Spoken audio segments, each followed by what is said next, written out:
Hello, my dear student. Today we discuss a new chapter, that means force, that is Newton's laws of motion. In this chapter, first of all, we have to study what is the basic concept of the force. That is the intuitive concept of the force, means on the basis of feeling or observation, how we can define the force. What is the force? First of all, अगर हम किसी object को motion करता हुआ देखते हैं तो after some time it may rest under an external force. तो by feeling or you can say that by observation to keep a body और anythings in motion there must be required a pulling और pushing. This pulling और pushing of and the body is known as the force. That is, देखिए हमने कहा है to keep a things moving it has to be pushed or pulled. The name of this push and pull is a force. Therefore, without any force there is no motion. अगर आप condition के हिसाब से देखें तो कुछ ना कुछ तरीके की फोर्स किसी बॉडी पर लगते रहते हैं. ये बात दूसरी कि उस पर नेट फोर्स जीरो के बराबर हो, रिजल्टेंट फोर्स जीरो के बराबर हो, लेकिन फिर भी उस पर फोर्स लग रहे होते हैं. That means without force there is no motion. The force is to be basic cause of motion. It means that means force is a basic cause of motion.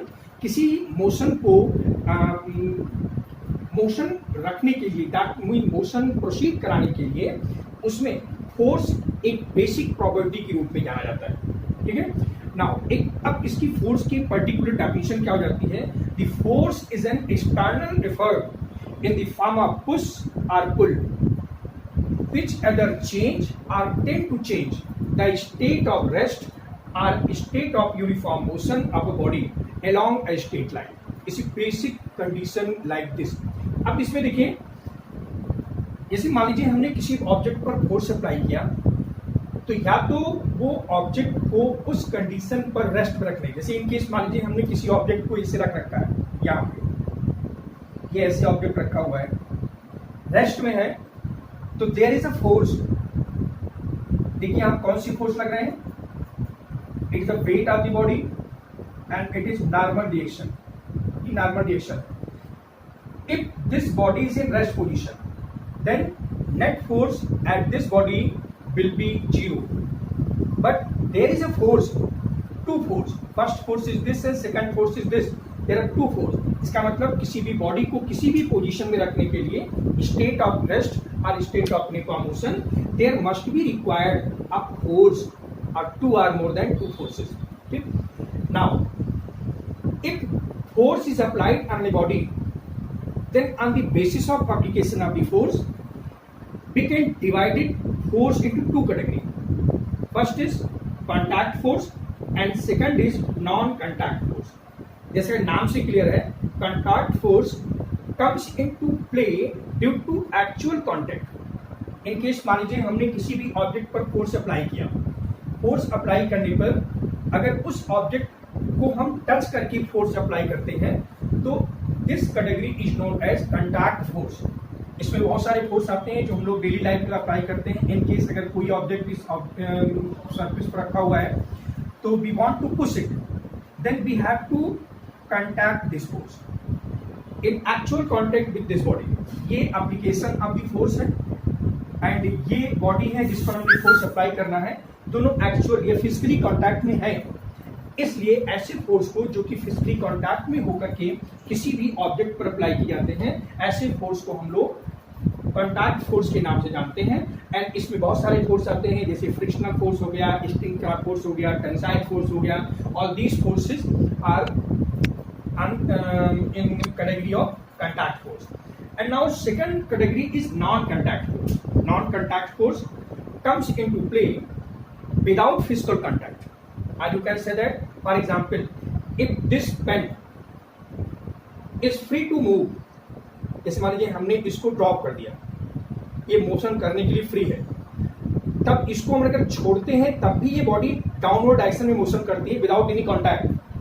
यहाँ पर अगर गिरती है, जैसे मान लीजिए ये गिर रही है, ये गिरती है तो अर्थ इसको बिना टच किए हुए अपनी ओर इसको खींच लेता है without contact. Similarly a magnet, मान लीजिए नॉर्थ पोल हमारा यहाँ है, दूसरे मैग्नेट का नॉर्थ पोल कोई मैग्नेटिक मटेरियल है, तो ये मैग्नेट उस बॉडी को अपनी ओर अट्रैक्ट कर लेता है without contact. Similarly a charge body attract or repel to another charge body, then these type of forces, electric force, magnetic force and gravitational force and in this category that means non-contact force। इसका मतलब ये होता है कि contact and non-contact force are related to condition that we have to study the concept of motion। थोड़ा सा हम motion को रिकॉल करते हैं। हमने सबसे पहले इस चीज को इंडिकेट किया दैट मीन्स अगर मोशन को हम दो कैटेगरी में डिवाइड करते हैं। First is number 1 with reason, या आप कह सकते हैं sorry without reason, without reason. This category is known as kinematics.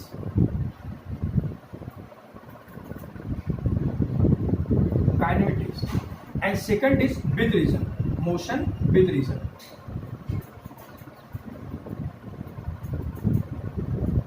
It is known as dynamics.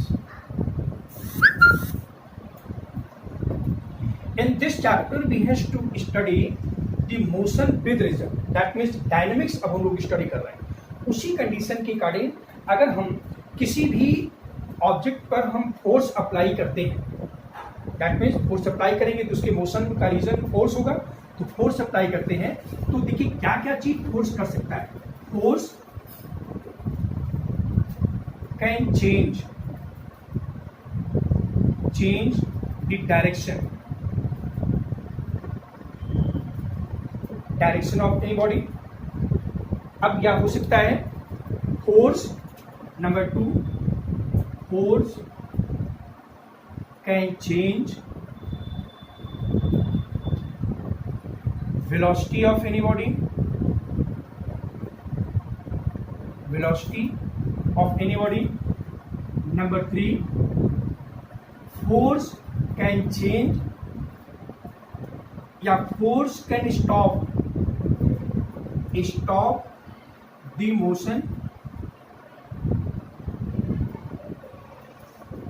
Number 4, start the motion।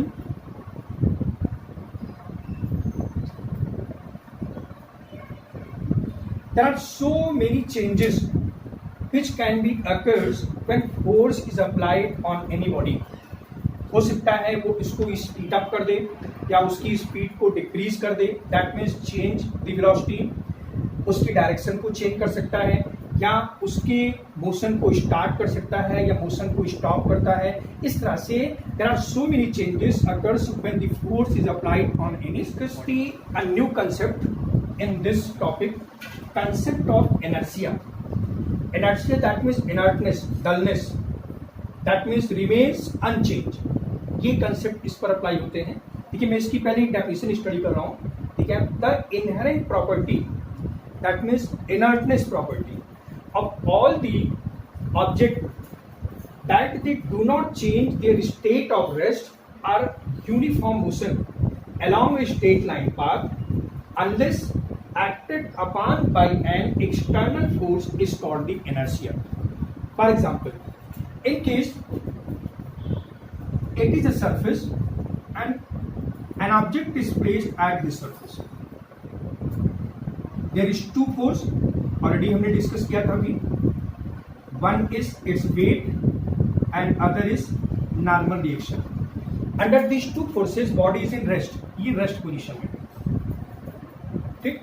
Now another body, in case मान लीजिए ये एक ऑब्जेक्ट है, it move with a 5 meter per second speed, constant speed.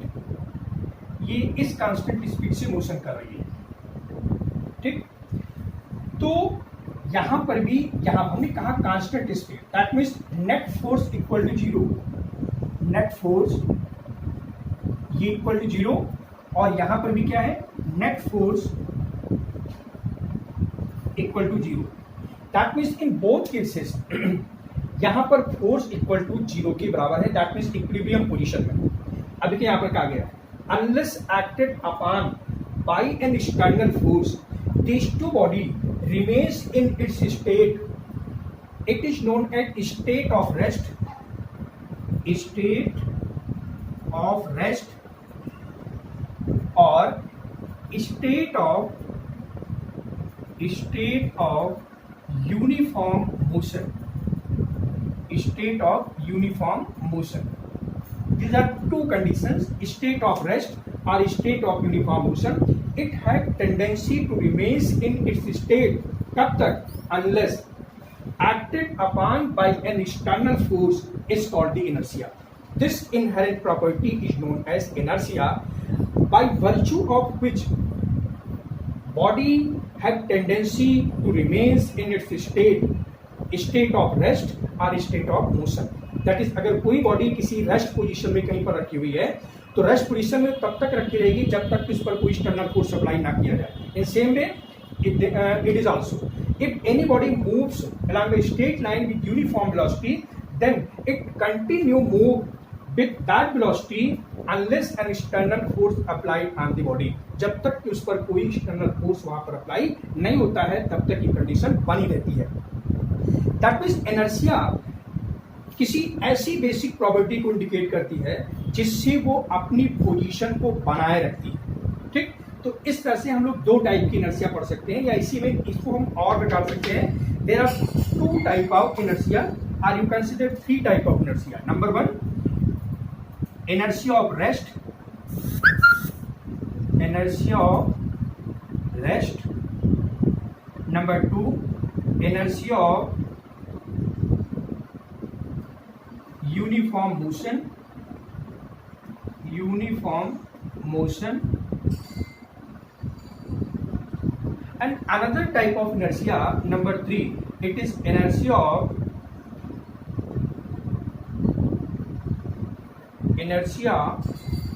of direction. आइए इस पर हम कुछ एग्जाम्पल एक्सप्लेन करते हैं. एक एग्जाम्पल पर सारी चीजों को हम एक्सप्लेन कर देते हैं. इन केस मान लीजिए किसी बस, देयर इज अ बस या एनी व्हीकल्स, ये बस है और ये बस पर कोई भी सीट पर कोई पैसेंजर बैठा हुआ है. इन केस ये पैसेंजर इस तरीके से बैठा हुआ है. ठीक, अब ये पैसेंजर अगर रेस्ट में है, दैट इज बस रेस्ट में है, ये रेस्ट पोजीशन में है. सडनली बस का driver start it's motion start करता है. तो इनिशियल केस में जो पर्सन दैट मींस पैसेंजर है उसका lower part of the body with contact to the bus. Due to this reason it have tendency to move. ये मोशन करने की टेंडेंसी में आ जाएगा क्योंकि कॉन्टैक्ट में है, कॉन्टैक्ट फोर्स की कंडीशन में लग रहा है. But upper portion, upper part have tendency to remains in rest, remains in rest. ये रेस्ट में रहने की टेंडेंसी में है. तो अब इन केस मान लीजिए इस तरह से ये पर्सन है और ये इसका लोअर पोर्शन है. जब ये पोर्शन आगे की ओर जाएगा देन इसकी टेंडेंसी पीछे की ओर गिरने की हो जाएगी. It is inertia of rest. इसी तरह के बहुत सारे एप्लीकेशन होते हैं. जब हम किसी भी ऑब्जेक्ट का उसकी टेंडेंसी स्टेट ऑफ रेस्ट में है, दैट मींस वो रेस्ट में है, सडनली इस पर फोर्स अप्लाई किया जाता है तो उसकी टेंडेंसी रेस्ट में होने से वो पोर्शन उसी जगह पर बना रहता है. इस बस का एग्जाम्पल है. इस बस के एग्जाम्पल की केस के रूप में हम लोग यहाँ पर इसको डिस्कस करते हैं. व्हेन अ बस और train are any type of vehicles, जैसे हमने बस का एग्जाम्पल लिया, आप इसे ट्रेन या किसी तरह के व्हीकल्स का एग्जाम्पल ले सकते हैं. Start suddenly, a passenger standing or sitting inside the vehicles have tendency to lean backward direction. पीछे की ओर उसकी नीचे पीछे की ओर गिरने की उसकी टेंडेंसी हो जाती है. सिमिलरली कारपेट, जैसे कारपेट को हैंग करने की टेंडेंसी, जैसे कारपेट हमने हैंग कर दिया, कारपेट को क्लीन करनी, जैसे कारपेट हमने हैंग कर दिया, ये इस तरह से है. When carpet is beaten with stick, जैसे मान लीजिए ये है carpet with beaten with stick, तो कारपेट की टेंडेंसी मोशन करने की हो जाती है. बट पार्टिकल, जो डस्ट की पार्टिकल हैं वो it have tendency to remain its rest position. ये बाहर आ जाते हैं और कारपेट इस तरफ चली जाती है. बार बार इस तरह से बीट करने से after some time carpet becomes clean. तो कारपेट को क्लीन करना, बस या इस तरह से बैठना, there are so many other example in daily life can be explain on the basis of inertia of rest. Similarly second type of inertia is inertia of uniform motion. हम उसी बस का एग्जांपल लेते हैं। इन केस मान लीजिए बस या ट्रेन में बैठे हुए पैसेंजर है, बस किसी पर्टिकुलर स्पीड मान लीजिए 5 मीटर पर सेकंड की स्पीड से मोशन कर रही है, तो उसके बैठे हुए पैसेंजर या standing passenger have tendency to move in forward direction with 5 meter per second speed. इसी स्पीड से चलने की टेंडेंसी उनकी रहती है। सडनली जब बस का ड्राइवर उसमें ब्रेक अप्लाई करता है तो upper portion of the passenger have tendency to move in forward direction. तो नीचे का पोर्शन बस के साथ रुकने की टेंडेंसी में आ जाएगा, but upper portion is free to move, इस पर कोई फोर्स नहीं लगा, इसलिए उसकी टेंडेंसी आगे की ओर बढ़ने की होगी, इसीलिए पैसेंजर आगे की ओर लीन कर जाता है। इसका मतलब ये होता है passenger sitting or standing in the bus or train, when it is stopped suddenly the passengers standing or sitting in the train or bus is in lean forward, that means इस तरह आगे की ओर ये झुक जाते हैं। and now similarly we can explain the inertia of direction। जब किसी भी ऑब्जेक्ट को, जैसे मान लीजिए हम उसी बस का एग्जांपल अगेन लेते हैं, मतलब बस पर बैठे हुए पैसेंजर किसी पर्टिकुलर डायरेक्शन में बस के साथ मोशन कर रहे हैं, सडनली बस का ड्राइवर अपनी बस को किसी पर्टिकुलर डायरेक्शन में टर्न करता है, तो upper portion of the passenger have tendency to move in this direction, but lower portion of the passenger move with bus or train. तो इसका मतलब ये हुआ कि जब ये इस तरह से जाएगा तो अब अपोजिट डायरेक्शन में लीन कर जाता है। जैसे मान लीजिए हम लोग बस में बैठे रहते हैं, बस अगर इस तरफ मुड़ती है तो हम इस तरफ लीन कर जाते हैं, और अगर इस तरफ मुड़ती है तो हम इस तरफ लीन कर जाते हैं। तो these on the basis of this example we can explain the inertia of rest, inertia of uniform motion and inertia of direction, and there are so many other examples also. For example, in case मान लीजिए mud flying continuously to the tire of the car, या इसको इसके रूप में explain कर सकते हैं स्टडी में the Newton's laws of motion। उसमें सबसे पहला ला है Newton first law of motion. इसमें मैं थोड़ा सा एक्सप्लेन करते हैं कि न्यूटन्स के जितने लॉज हैं वो फोर्स की किसी न किसी सिचुएशन या कैटेगरी को एक्सप्लेन करते हैं। For example first law is a definition और introduction about the qualitative concept of the force. ये फर्स्ट लॉ फोर्स की क्वालिटेटिव स्टडी को एक्सप्लेन करता है। Similarly second law quantitative study को स्टडी करता है। दैट मीन्स क्वांटिटी कितनी, how much force is applied to be change, कितना फोर्स अप्लाई हो सकता है, हम सेकंड लॉ के बेस पर इसको एक्सप्लेन कर सकते हैं। And similarly third law force की इफेक्ट को एक्सप्लेन करता है। We have to discuss the Newton first law of motion. इसमें देखिए मैं किस कंडीशन को बता रहा हूं। पहली बात तो Newton first law in absence of force, that means in balance force की कंडीशन होती है। अब यहां पर हम देखते हैं बैलेंस फोर्स दैट